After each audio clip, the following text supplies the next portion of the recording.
Brígido, sino como persona que se atreviera a contar una historia, a Lidia de Pieri, a la profesora Lidia de Pieri, una colega ahora, que me dice: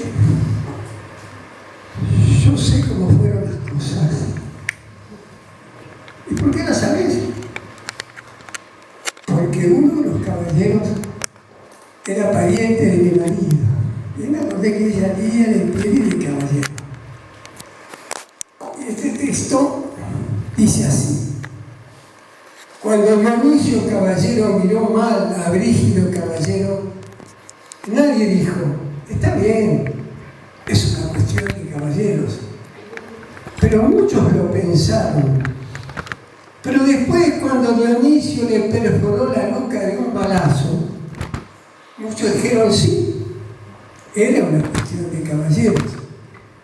Algunos pensaron que no era para tanto y otros, los menos, no pensaron ni dijeron nada.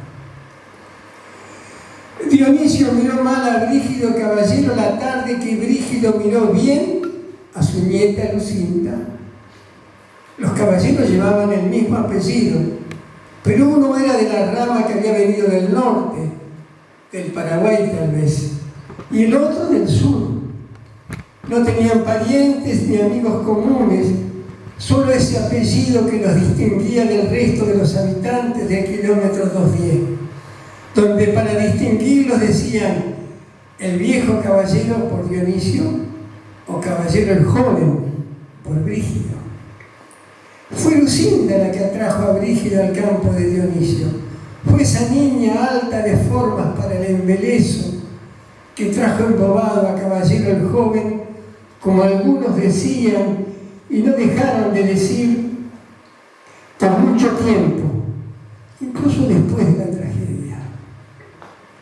Caballero el joven era tan joven que apenas rozaba los 17, y Lucinda la nieta era tan nieta que no había conocido otro padre ni otra madre que el viejo caballero.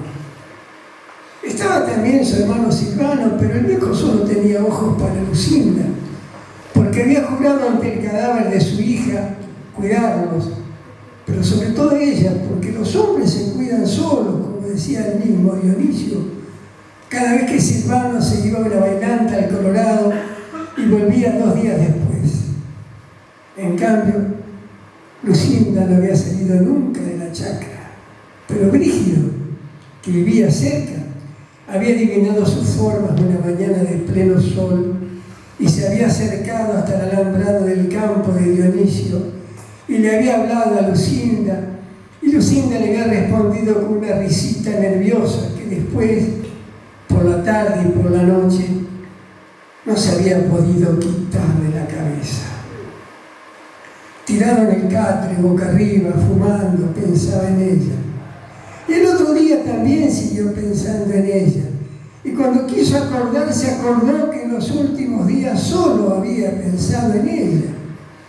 En esa risita nerviosa al pie de unos ojos grandes y lustrosos, bajo el sol pleno de esa mañana de octubre, y no resistió la tentación de volver a verla. Por eso, el sábado por la tarde esperó que el viejo caballero se fuera a dormir la siesta para acercarse al alambrado y soltar un leve silbido, lo suficiente como para que ella salga del rancho y, como si no quisiera, se acercara al alambrado también y le soltara 3 risitas nerviosas como la primera vez. Nadie sabe cuánto tiempo pasó entre esa tarde y la tarde en que el viejo caballero miró mal a caballero el joven, porque éste miró bien a Lucinda. Pero debió ser el tiempo suficiente como para que Brígido cruzara el alambrado y le pusiera una mano encima, o 2. Es suficiente como para que Lucinda le permitiera tirar hacia atrás su pelo negro y firme y apoyara su boca en la suya, en la de ella. Es suficiente como para que un alboroto de la sangre le cambiara los pasos y la mirada, y el viejo caballero se diera cuenta de todo.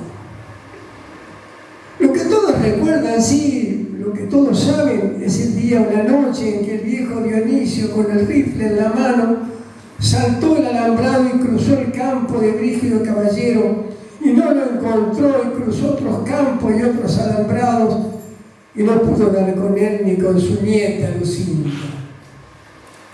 Se escaparon juntos, decían algunos.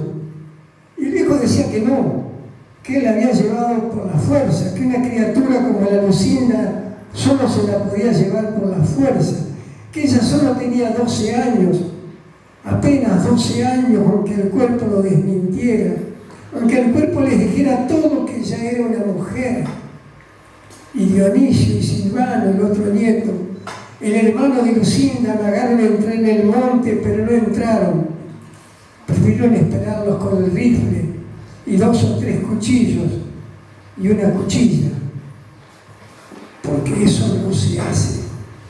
Tenía 12 años, apenas 12, y nunca había cruzado el alambrado del campo de Dionisio. Y el viejo Dionisio le había prometido a su madre, antes de morir o después de morir, que la cuidaría, y no la había cuidado. Había dejado que Brígido se la llevara, quién sabe con qué promesa. Ese rotoso, ¿qué podía prometer? Y le esperó la salida del monte, pero el monte tenía muchas salidas. Y al cabo de 6 días salió la Lucinda. Y el viejo Dionisio le hizo decir y decir en todos lados que Brígido, el joven, la había llevado por la fuerza. Porque una niña de 12 años solo se la puede llevar por la fuerza. De modo que todos en el kilómetro 210 estaban convencidos de que Lucinda había sido violada, no una vez, sino muchas veces. Y todos se indignaron, y todos dijeron: esto no puede quedar así. Es una cuestión de caballeros que debe ser saldada entre caballeros. El caballero el joven salió del monte el mismo día que Lucinda. Por otro lado, que no pudieron controlar el viejo caballero y su nieto Silvano. Salieron y ganó el camino al Colorado, y de allí a Resistencia, y de allí a Buenos Aires. El caballero el viejo observó a su nieta y le hizo decir a Silvano en todos lados que la cosa no iba a terminar así. Que alguna vez, caballero el joven, iría a volver al kilómetro 210 y ellos lo iban a estar esperando. Que no iban a dejar nunca de esperarlo. Por eso, cuando después de 2 años Brígido Caballero se bajó del colectivo y caminó los 300 metros que lo separaban de su casa, algunos, los menos, hubieran querido decirle: ¿para qué volviste? El viejo caballero y Silvano todavía te esperan. Han vivido, viven por este odio. Es lo único que les queda. Pero no, nadie dijo nada, aunque algunos lo pensaron. Otros, en cambio, se dijeron que era hora de que volvieran y esperaron la venganza. Y la venganza llegó enseguida. Esa misma tarde el viejo caballero y su nieto Silvano cruzaron el alambrado que los separaba de la casa de Brígido y empezaron a disparar para avisarle a él y a sus padres y a su hermano que venían a buscarlo, a lavar la afrenta, que esta cuestión de caballeros se arreglaba así, a balazos. Los caballeros que habían venido del sur eran gente pacífica y una escopeta tenían, y aunque lo hubieran tenido no la hubieran usado. De modo que dejaron que Caballero, el paraguayo, siguiera tirando y cargando su rifle toda la tarde y gran parte de la noche. Cuando amaneció, volvieron a escuchar un tiro y se dieron cuenta de que la obstinación del viejo caballero no iba a calmarse así nomás. Brígido tenía que escapar o enfrentarlos, porque comprometía la vida de sus padres y hermanos. Ciego de odio, Silvano pedía a gritos que Brígido aparezca, porque querían sacarlo de la casa aunque tuvieran que matar a todos. Muchos sabían lo que pasaba, pero no se metían porque era una cuestión de caballeros, que debía solucionarse entre caballeros. Si Brígido Brígido había tenido cojones para aprovecharse de lo singular, tenía que tenerlos también para enfrentar al viejo caballero. No se puede violar a una niña de 12 años y volver después como si nada hubiera pasado. Eso decían los muchos y asentían los menos. El tercer día de ese cerco de balas e insultos, sin que pudieran verlo el viejo caballero y su nieto Silvano, se puso en marcha el tractor del otro lado de la casa. El hermano de Brígido cargó una bolsa de papas y arrancó el tractor, porque después de todo no era él a quien buscaban. Cuando escucharon, el viejo Dionisio y Silvano corrieron detrás del tractor y dispararon, no al hermano de Brígido, sino a la bolsa de papas. La bolsa cayó del tractor y se llenó de sangre. El viejo caballero le pidió al menor de los caballeros que se fuera, que la cosa no era con él, sino con Brígido, que ahora asomaba hasta la mitad en la bolsa de arpillera. Dicen los muchos que le perforaron la nuca de un balazo, pero no se calmaron y le cortaron la lengua, dicen, y los testículos también. Sí, era una cuestión de caballeros y terminó como deberían terminar las cuestiones de caballeros. Eso dijeron y todavía dicen en el kilómetro 210. Pero lo que nadie dice, lo que da dolor decir, lo que era preferible no creer para no decir, es que cuando el viejo caballero quiso defenderse ante el juez, diciendo que su nieta de 12 años había sido violada, el forense aseguró que no, que la jovencita era virgen todavía, que no había ninguna señal de violación o abuso, que el móvil debió ser otro, muy otro. Terminó.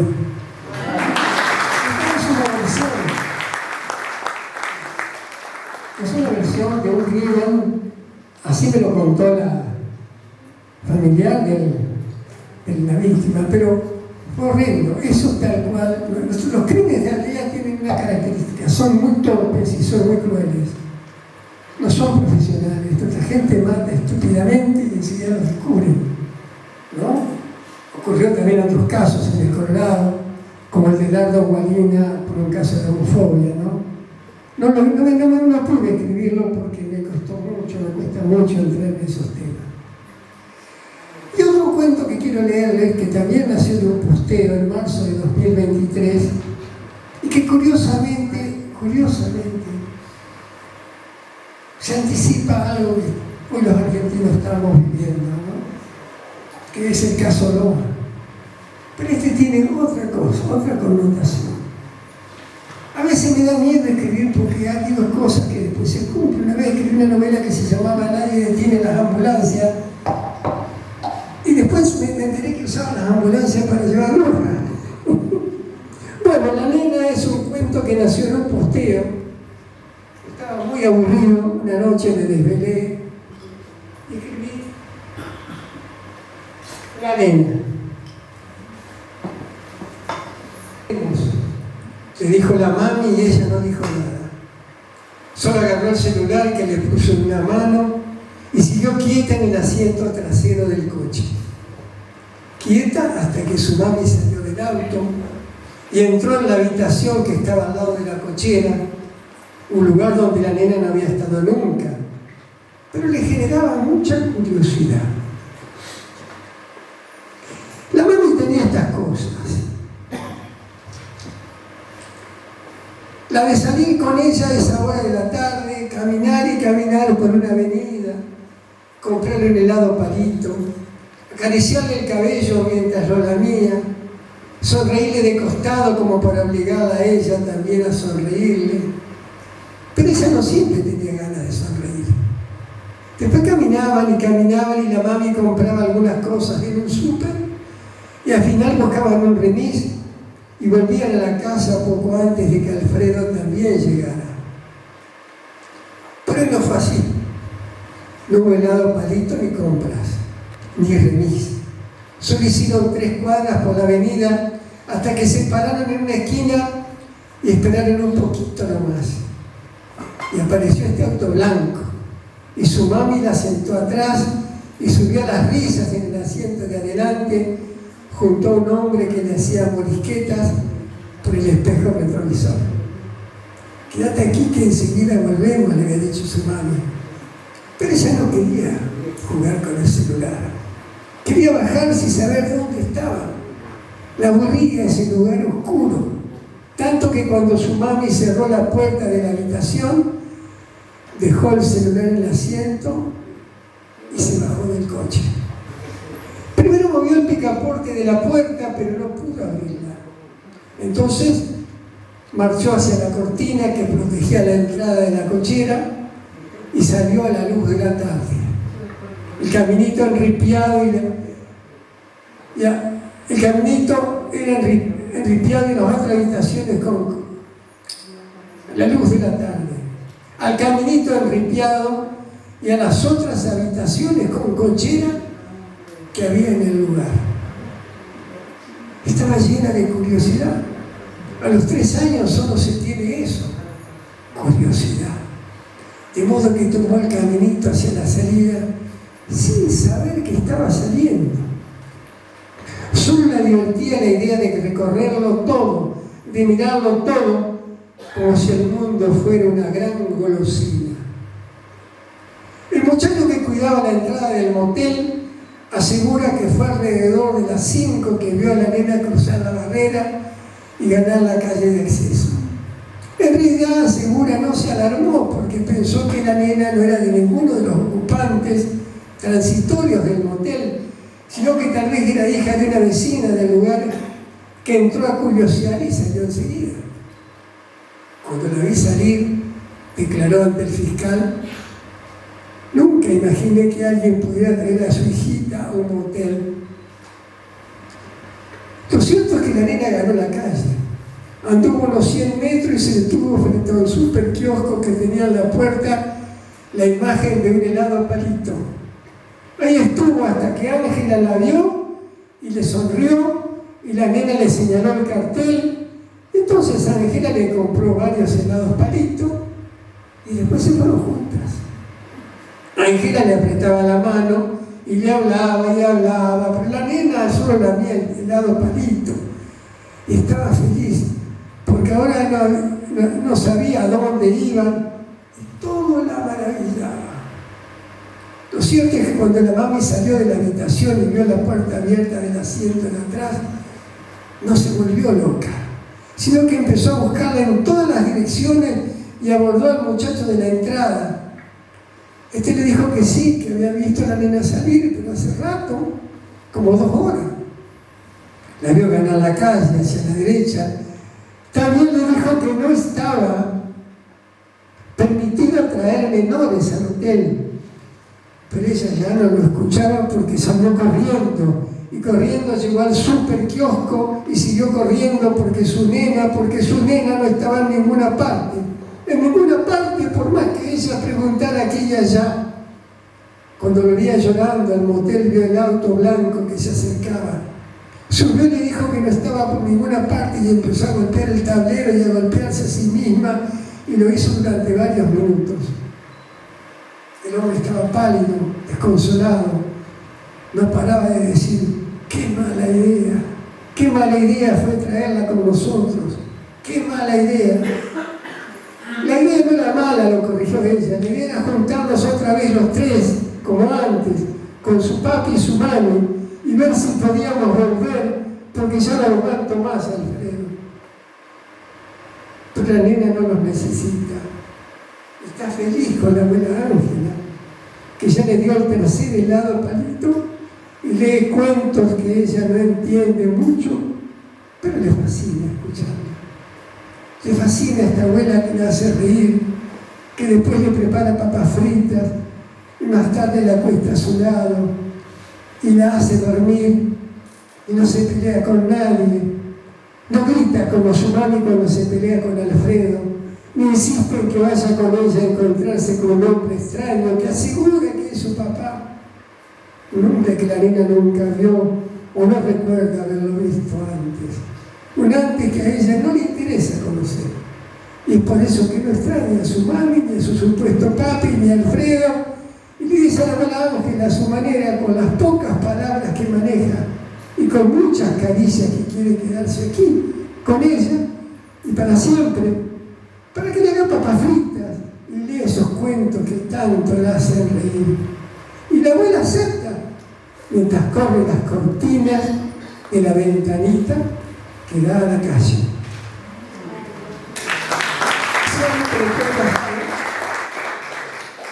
Eso sí es pura ficción, pero puede pasar. No sé cómo andamos con el tiempo. ¿Estamos bien? ¿Se aburren? No. Cuando se aburren me avisan. ¿Qué hora es? Hora de escuchar otro cuento. Bueno. 9 menos cuarto. Sí. Bueno, este es otro cuento que creo que lo escribí. Ese día estuve muy ocupado con el teléfono. Después lo pasé a cuento porque me gustó y lo guardé. Hay cuentos que no me gustan, entonces se los entrego a la gente para que lo disfruten y después los olvido. Y hay otros que realmente la intención sería armar un libro alguna vez, buscar entre estos posteos, algo que me resulte interesante, algún hilo conductor o algo. Son historias repentinas que nacen de algo que dije inicialmente, el deseo de narrar por narrar. Ya no esperar que el libro suceda, ya no esperar que suceda el premio, sino darme ese gusto de interactuar con la gente. Creo que es una época en que necesitamos estar junto a la gente. Y no hay que desechar nada, ¿no? Soy de esas personas que tienen su cama, en mi cama hay un libro siempre abierto. Al lado está el celular para hacer estos posteos y enfrente está la posibilidad de ver una película. Y las tres cosas me gustan. Nada me parece excluyente, pero si tuviera que elegir, elegiría el libro. Siempre voy a elegir ese libro. Ese libro que siempre me parece más completo. ¿No? Hace poco en una biblioteca de Colgado me preguntaban por qué yo nunca me había asociado a una biblioteca popular por la sencilla razón de que cuando me gustaba un libro quería tenerlo. Pero no siempre es fácil venir a Resistencia. Formosa tiene casi librerías. Entonces se me ocurrió ver qué había en la biblioteca Pedro Castañer del Colorado y me hizo una gran sorpresa. Hay incluso clásicos que yo no había leído que inclusive es difícil de conseguir. Por ejemplo, Un mundo sumergido de Bala, que me parece una novela preciosa de ciencia ficción, ¿no? Y encontré muchos otros. Y cuando yo leía El mundo sumergido, dice, ¿por qué? Me preguntaba después la bibliotecaria, ¿usted lee tanto? Porque yo leo 2 libros por semana, 2 novelas por semana. Me exijo leer 2 novelas por semana. Claro, no hago otra cosa, ¿no? Aparte de cocinar, de ayudar a cocinar a mi señora, de regar las plantas y de dar clases en la universidad, pero eso ya en clase. Pero leer me gusta tanto que no soporto a veces mirar una película. Entonces le leo una frase de Ballard a la chica y le digo, donde describe lo putrefacto, el olor podrido. Pero fíjate la cantidad de adjetivos que usa la descripción de Ballard es mucho más interesante que una película, porque las películas no tienen olores, solo son visuales, los textos son pobrísimos. Pero fíjate lo que dice este autor. Claro, la chica no sé si lo entendió, porque no es fácil entrar en un libro.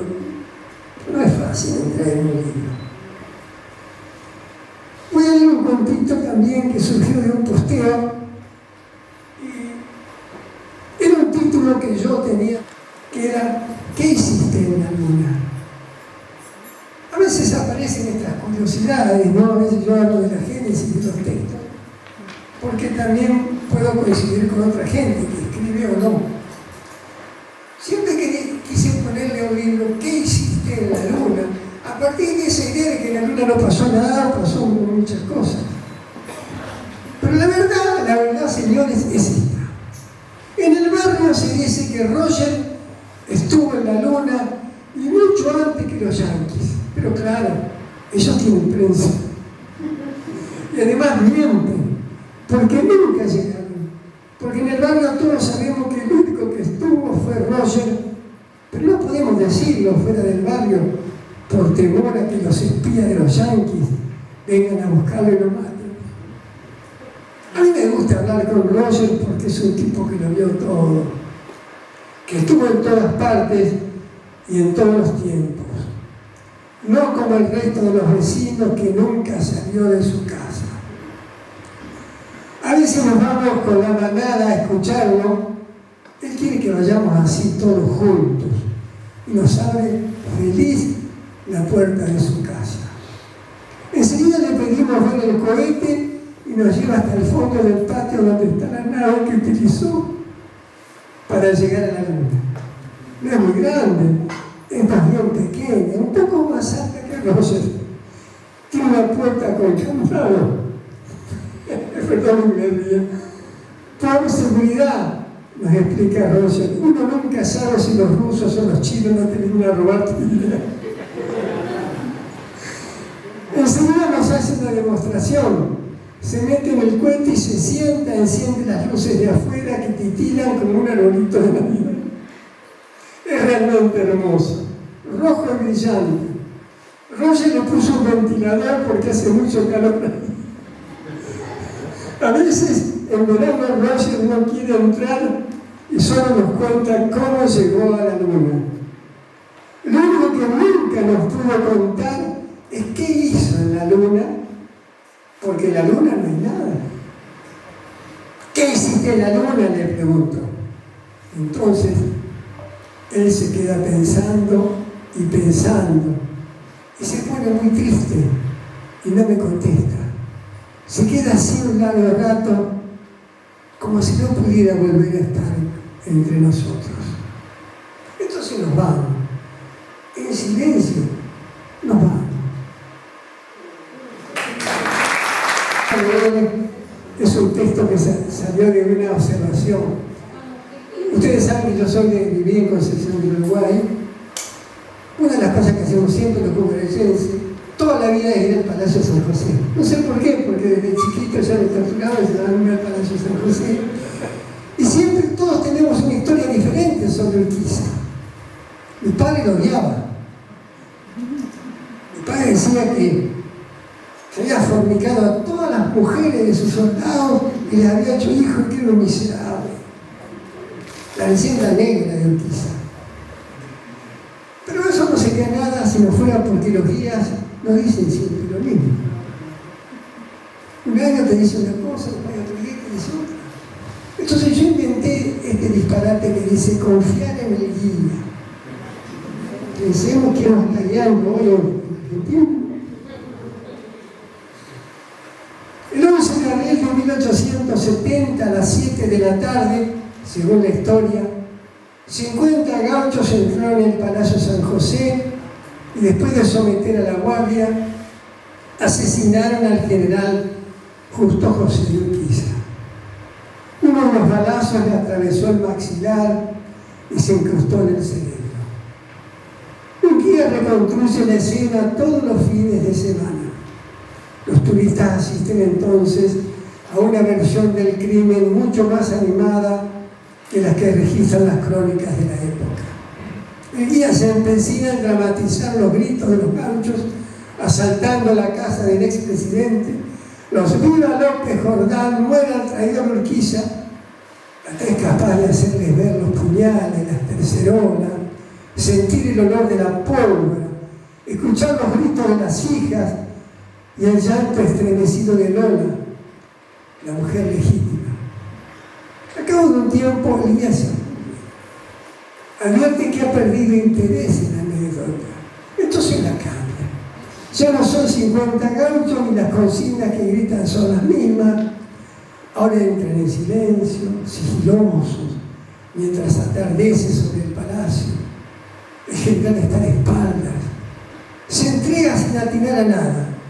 Las hijas huyen también en silencio, solo un disparo. El disparo debe coincidir con el que la historia señala. Es todo lo que se escucha. Sin embargo, esta versión tampoco satisface al guía y al cabo de 2 fines de semana introduce variantes. Solo son 4 los gauchos que llegan a las 7 de la tarde. Uno de ellos invoca a Sarmiento y llega decidido hasta el Parral. Los otros 3 avanzan por las galerías laterales, empujan una puerta con violencia, nadie. Avanzan hacia la segunda puerta, nadie. En la tercera el general los está esperando con una espada en la mano. Un disparo le atraviesa la mandíbula. Una nueva reconstrucción turística propone que son 9 los gauchos que asaltan la guardia. Y no solo matan a Urquiza, sino también a Lola, a las hijas y a Parvus, el mítico perro del general. La última versión, la que hasta ahora el guía acepta como última, es la siguiente. El 11 de abril de 1870 coincide como fin de semana, 33 gauchos aburridos deciden divertirse y eligen con ese fin el Palacio San José. Se ensillan a las 6 de la tarde y caminan 1 hora a pie hasta el lugar. Después de sobornar a la guardia con unos pesos, entran sin mayor escándalo en el patio, llegan a la sala de los espejos donde el general aguarda, junto al billar. Ellos se intimidan, pero él los alienta. Adelante, muchachos, ustedes son los primeros turistas de mi historia. Un balazo en la mandíbula confirma la profecía. A partir de aquí se idea del mismo, de que no hay hechos, sino que hay interpretación de los hechos. Yo siempre le digo a mis alumnos que qué difícil es contar la historia, y desde qué lugar la contamos, ¿no? Si es difícil contar la historia de una pareja que se separa, imagino. A veces le digo, ¿cuántas versiones hay cuando una pareja se separa? Me dicen, al menos 2. Claro, después está la versión de la madre de él, de la madre de ella, de la vecina, de los amigos de él, y de lo que la gente supuso. Entonces, vamos a esta idea, la enorme dificultad de contar una historia, ¿no?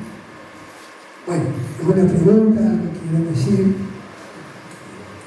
Yo cumplí 1 hora. 1 hora hablando acá leyendo. De paso, dediqué 20 minutos a Rempo. Bueno, me has adivinado el pensamiento.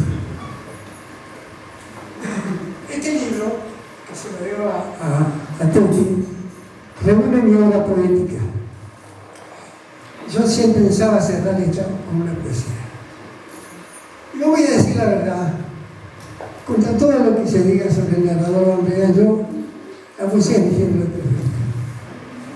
¿Y por qué? Porque es el género que sostiene todos los demás géneros literarios. Escribir un buen cuento es un acto poético, en el fondo, ¿no? No sé si yo lo he logrado, pero en el cuento primero hubo una clara intencionalidad rítmica, un juego de palabras. Esto lo digo ya a nivel, digamos, de carpintería del texto, como diría García Márquez. Yo no consigo una literatura seca. En los textos de Miguel, en los textos de Mempo, en los textos de Pepe, hay un afán poético que no necesariamente se construye como poesía, como la poesía. Pero la respuesta la tiene Faulkner. Cuando uno lee Las palmeras salvajes de Faulkner, no está leyendo una historia solamente, absolutamente singular, sino que está leyendo la poesía de Faulkner hecho novela. Ni quiere hablar de las primeras páginas de 100 años de soledad, ¿no? Que suenan como una sinfonía, o de La sangre fría, que he tenido oportunidad de escuchar en inglés leída. Es una locura. Aún las traducciones logran captar eso. Ni hablar de La montaña mágica que tanto quiere, tanto le gusta a Miguel. La he leído, Tanto insistió Miguel en que ese libro fue el que leyó estando preso, que yo estuve en la pandemia, lo leí, preso de alguna manera también. Y claro, ahí me di cuenta por qué Tomás Mann es. Y Tomás Mann era eso, un acto poético. Yo elegí una poesía que de algún modo me representa y que tiene que ver con algo muy triste, como generalmente suele ser la poesía, que no siempre es celebratoria, o que no debería ser solamente celebratoria. Con mi padre, cada vez que viajábamos al campo, o salíamos de Concepción de Uruguay a Formosa, desde niño me decía ver lo que él llamaba los aperiá, que eran los quizzes, lo que los santafesinos llaman quizzes, los antiguianos llaman aperiá o quizzes. Pero hoy no veo quizzes, ya no hay quizzes.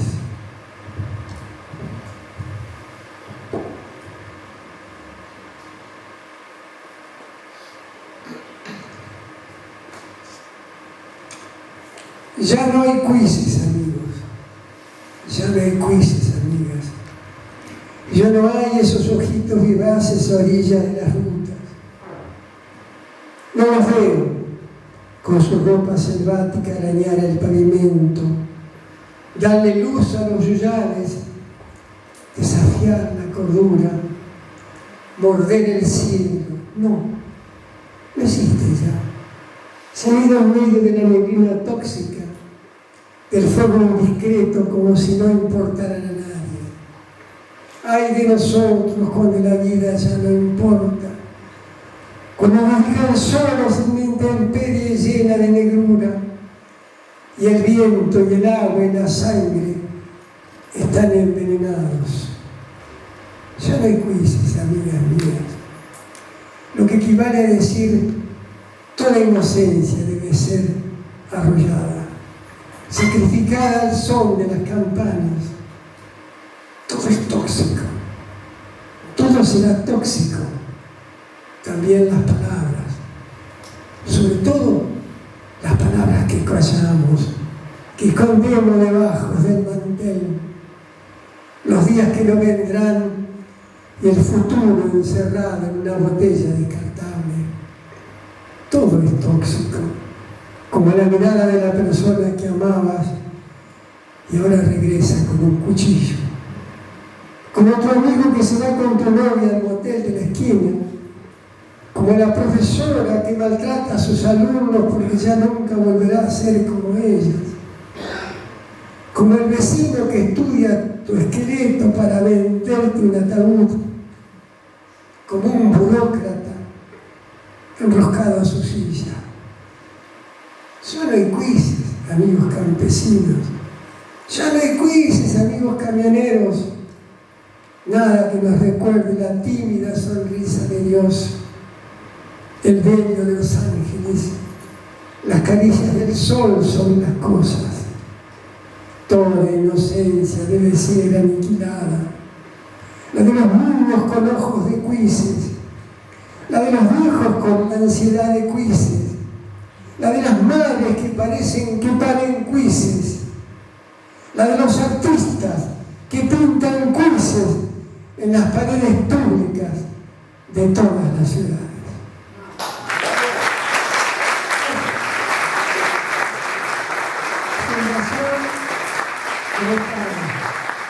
Posibilidad de encontrarme con el Chaco, tierra que se me hace cada día más querida, porque en principio yo no tenía nada especial aquí, pero después se vino mi hijo, después aparecieron dos puertas, y ahora ya tengo un bisnieto chaqueño.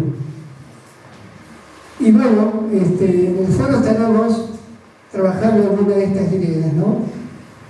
En el forito, en el gran foro, porque no puede ser menos, porque lo hace la gente. Vamos a estar trabajando justamente cómo trabajar estas pequeñas historias cotidianas y convertirlas en literatura. ¿Sí? ¿Decías algo? Te iba a proponer que si alguien quiere hacer una pregunta, Le pasamos el micrófono y adelante. No todos a la vez, por favor. Yo hoy recorrí varias librerías con mi nieta, porque quería traerlo para enojar, y no pudimos conseguir, o sea, un libro tuyo, porque dice que queríamos. ¿Qué contexto tiene que haber? Tuvimos el contexto y nos dijeron no hay. Fuimos después a otra librería por el Sarmiento, no tenemos. Digo, ¿cómo puede ser? Y sabían de que iba a estar difícil. Bueno, eso ya no es mi Bueno, yo soy como el escritor de Enrique Piaggio, ¿viste? Mira, yo lo que creo es que yo trabajo con una editorial que trabaja más online que de otras maneras, que es la editorial Endija. Alguna vez tuve la suerte que me publicara Planeta, Colibre, etc. Esta otra que me publicó el Rectorado, Continente. Pero desde hace unos años le soy fiel a una editorial entrerriana, un gran amigo, Armando Salva, que con mucha buena voluntad editó todos mis libros y se los puede conseguir simplemente visitando el Facebook, si quieren anotar, Ediciones Endija. Ustedes lo piden y a través de Mercado Pagos se los envían o cualquier forma de pago. Es un método que tiene la editorial porque no tiene estructura para distribuir, pero además son muy generosos, no en dinero, pero sí en libros, cosa que no hicieron los grandes editores como Planeta, que solo me pagaron el premio y a pesar que Teorete San Pablo se vendió muchísimo, nunca me liquidaron el mundo. Y eso lo sabe muy poco cuando trabajan las grandes editoriales. A mí me pasó con Continente, que se vendió como pan caliente, el retomado y nunca, jamás, nunca. En cambio, mi amigo Armando es muy honesto. Ahí van los libros y cada tanto me llegan libros así. Es más, yo no tengo libros, soy un escritor sin libros.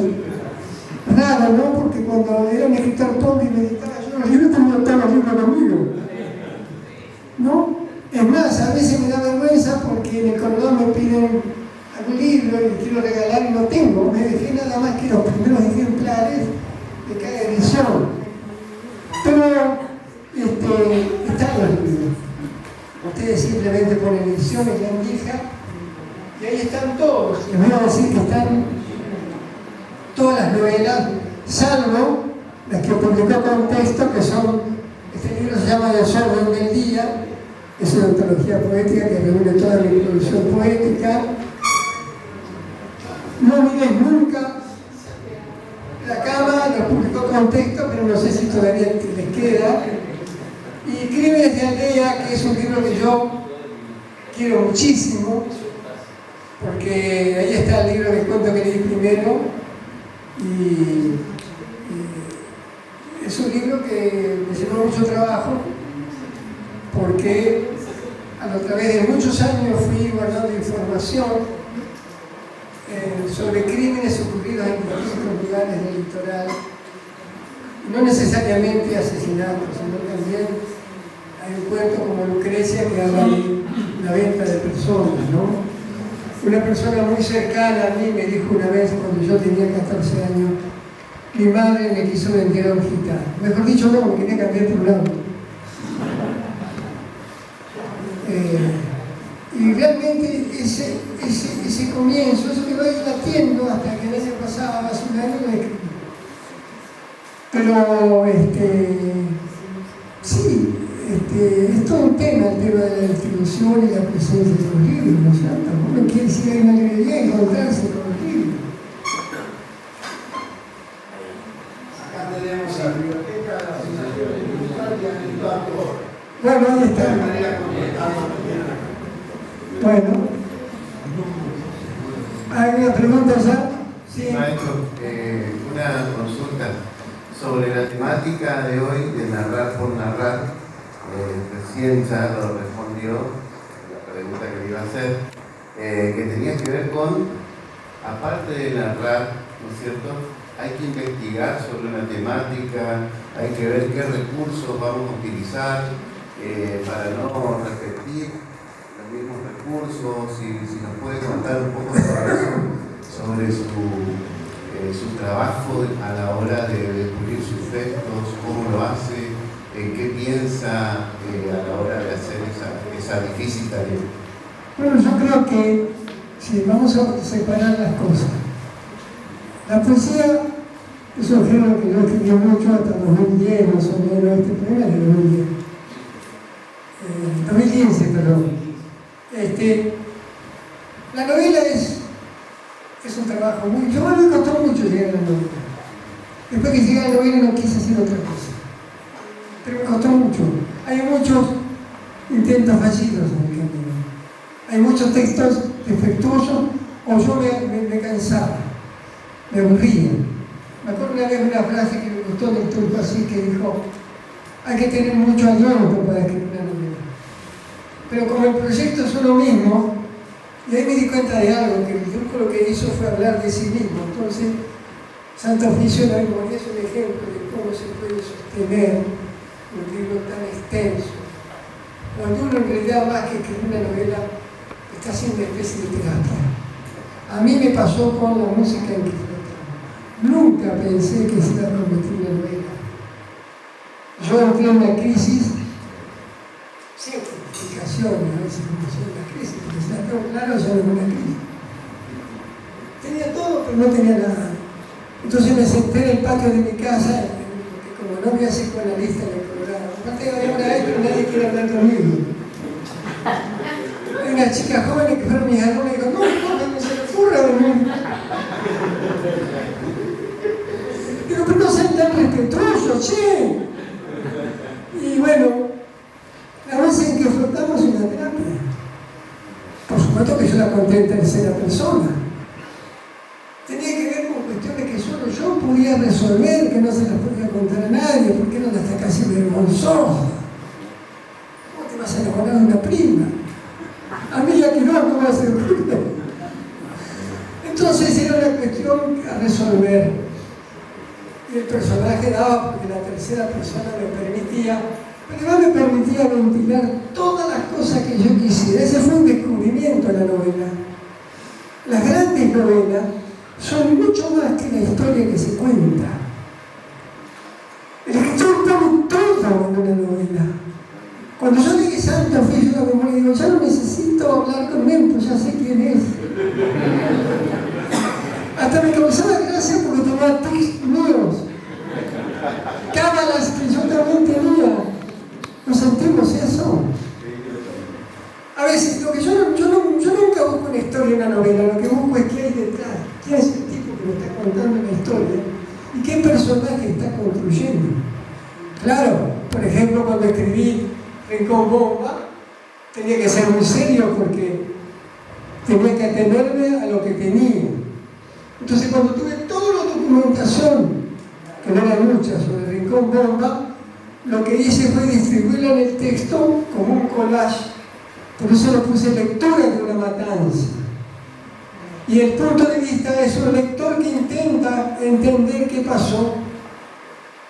Ya no es un narrador protagonista ni un narrador testigo, un narrador lector. ¿No? Y eso es un descubrimiento que vas haciendo en un momento, no está tan clarificado. Nunca pude respetar un plan de trabajo. Nunca pude. Colgar los tobillos sí fue una impresión de algo que tenía que escribirlo así como lo tenía y terminarlo rápido, antes que se me escapara. Lo escribí en 3 meses y lo pensé 8 años. 8 años estuve meditándolo y lo escribí en 3 meses. Y es así surge la literatura. Nada desechamos. Escribir es conservar siempre latente la posibilidad de volver sobre eso. ¿Se entiende lo que estoy diciendo? Sí, perfecto. Esa frase, ¿qué hiciste en la luna? Hasta que lo encontré anoche. ¿No? Y Russell está inspirado incluso en un amigo que conocí en el Colorado hace muchos años, que era inventor, y le decían Veneno. terriblemente loco él estaba, pero hacía cosas geniales. Salía una bicicleta que tenía alas, le ponía ventilador a todas las cosas. Y bueno, entonces también esa es otra cosa que me preguntan a veces, ¿qué diferencia hay entre escribir poesía y escribir narrativa? Y creo que son dos movimientos distintos. El poeta se vuelve hacia adentro. Casi toda mi poesía, salvo estas últimas, están invadidas por el interior. Un profesor mío decía, vos sos un poeta entrerriano y un narrador formoseño. Y tenía razón. Yo estuve muchos años pegado a Entre Ríos, ¿no? Porque de Entre Ríos me había traído los libros, Entre Ríos me había formado. Y no había pisado tierra todavía en Formosa. Hasta que en 1989 un estudiante del instituto me dice, ¿cuándo va a contar cosas de aquí? ¿Cuándo va a contar cosas de aquí? Y dice, aquí no pasa nada, le digo yo riéndome.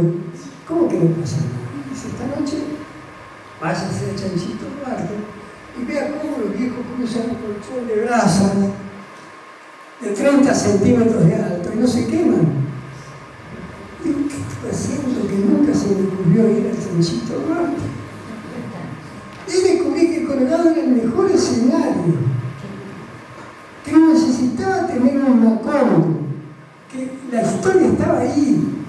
Y yo recuerdo algo de mí, primero uno se va a acordar, que nos dijo a mí y a otra persona que no quiero nombrar, que nos dijo, déjense de joder con los pueblos místicos y escriban sobre lo que pasa en sus pueblos. Y tenía razón. Cuando leí Luna Corriente y él habla de Fontana, entendí que México, él estaba en México, pero estaba hablando de Fontana. ¿Se entiende lo que quiero decir? Y después está lo otro, yo creo que está lo otro también ahí, que es la magia del discurso. Por ejemplo, Pampa del Infierno. Cuando yo leí Pampa del Infierno, encontré inmediatamente la venta de Miguel. Lo negro, la violencia, esa violencia que está todo el tiempo presente, todo el tiempo latiendo, esa violencia que se sublima en las palabras. Pero conocer a Miguel es entender desde qué lugar está escribiendo. Y ese libro es tan bello, tiene imágenes, no se renuncia a la poesía nunca. Yo creo que el trabajo del escritor es ese juego permanente entre un género y otro. Creo que me excedí en la respuesta, pero...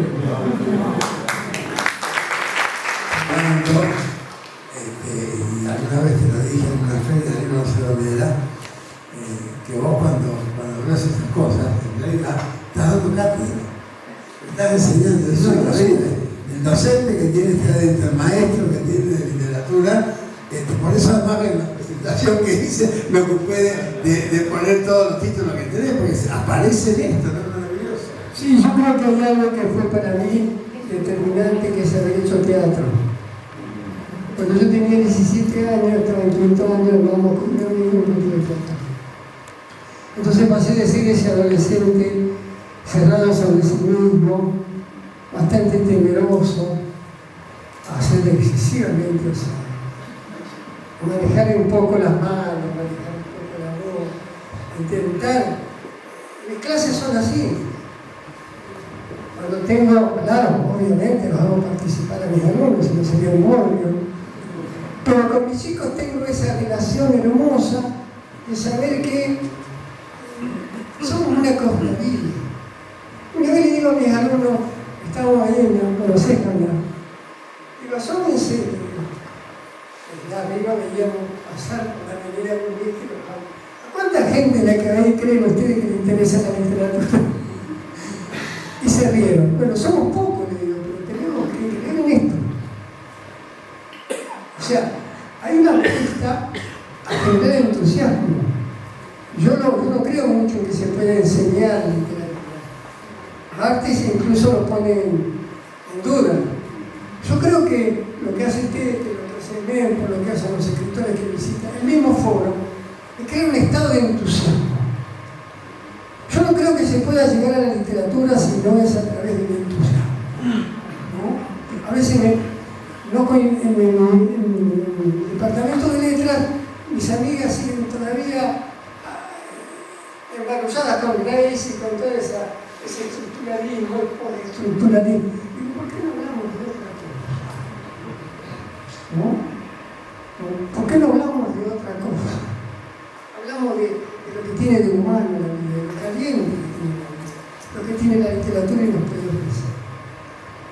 Y sí, esa es otra delicia también, dar clases.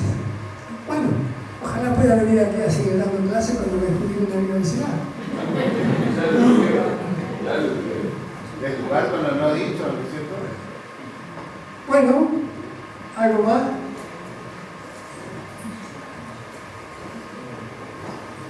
Nos vemos pronto, la semana que viene, no sé qué días voy a estar yo, pero ya me van a avisar. Sospecho. Viernes 2, el tercero. ¿A qué hora? Por la mañana. Por la mañana. Orlando es como Tete, está en el inventario, el foro, como Guillermo Morfino. Claro, está bien. Bueno, vení cuando quiera, Orlando. Claro, sí. Bueno, muchas gracias por escuchar.